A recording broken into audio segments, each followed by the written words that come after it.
Nous avons notre quatrième opération, 3x moins 2m supérieur à mx moins 6. Donc on va ramener les x au premier membre et les non-x au deuxième membre. Tout en sachant quand ça change de membre, ça change de signe. C'est ce qu'on a fait ici. Maintenant, arrivé ici, on va factoriser. Là, j'ai x, je factorise. Donc, je garde l'inégalité ici. Je garde le moins 6 plus le 2m. Je passe à la discussion maintenant. À ce moment-là, je prends cette expression, donc le coefficient de x. Donc, je pose ça égal à 0 parce que c'est le premier cas. Je tire le m. Donc, là, j'ai moins m égale. Le 3 vient ici, ça devient moins 3. Le moins là vient multiplier ce moins qui donne plus parce que le m ne garde jamais le moins. Autrement dit, l'inconnu. Donc, à partir de là, on trouve la valeur de m. Donc, je viens remplacer dans cette expression, partout à le m par le 3.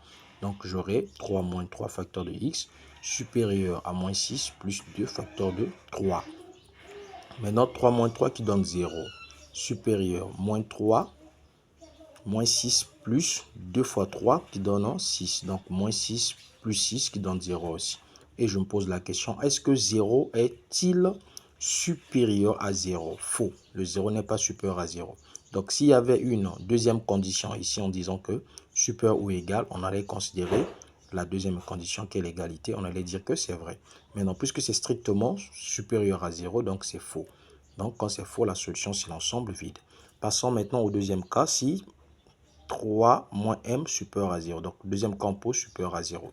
Ce qui donnera moins 3m moins m supérieur à moins 3. Ce qui entraîne, on tire le m, donc le moins vient multiplier ce moins. Donc, quand le moins vient ici, la position de l'inégalité la change. Donc, ça devient inférieur. Donc, on aura moins fois moins qui donne plus.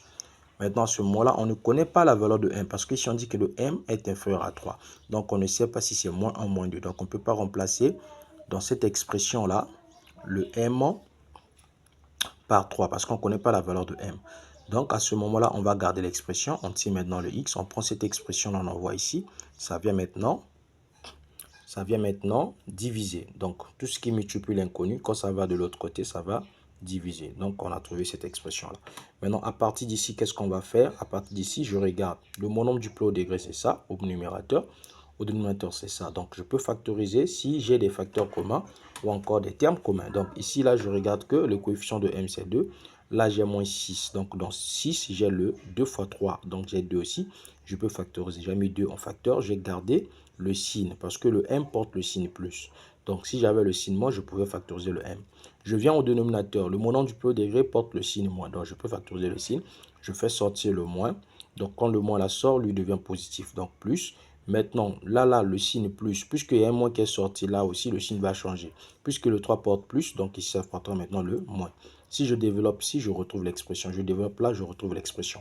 À partir de là, j'ai maintenant les facteurs qui sont identiques. Donc, au numérateur, tout comme au dénominateur, je peux les simplifier. Maintenant, ici, au numérateur, ça reste 2. Là, ça reste moins 1. Parce que le 1 est le multiple de tout nombre. Donc, j'aurai 2 divisé par moins 1 qui donne moins 2. À ce moment-là, je peux maintenant tracer ma droite numérique. Donc, j'ai tracé la droite numérique à moins l'infini, à moins 2 qu'on a trouvé ici, plus l'infini. Maintenant, on va assurer par rapport à l'inégalité. L'inégalité ici est comment? Supérieur. Quand c'est supérieur, la partie assurée, c'est la partie inférieure de l'extrémité. Donc, c'est à moins l'infini ici. On assure. Et la solution, ça sera ouvert de moins 2 à plus l'infini. C'est ce qu'on a trouvé là. Passons maintenant au troisième cas. Troisième cas ici, nous avons 3 moins m. On va maintenant poser supérieur à 0. Donc, on fait la même chose. On tire le moins m inférieur à moins 3.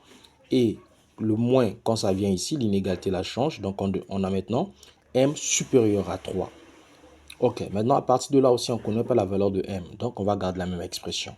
Maintenant, là, il faudrait savoir que, puisque la condition est que l'inégalité est inférieure à 0, donc qu'est-ce qu'on doit faire?